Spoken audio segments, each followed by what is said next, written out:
Hello guys, দেখুন 16 December উপলক্ষে আমাদের লাস্ট ইভেন্ট ছিল এটা। বাঁশ খেলা, টাকার মধ্যে বাঁশ ঝুলানো।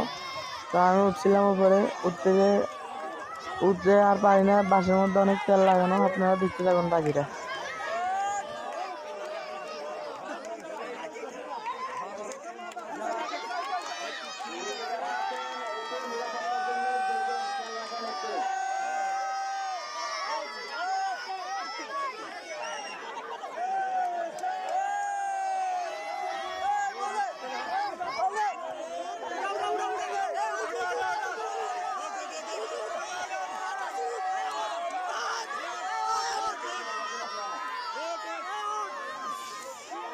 Go, go, go, go.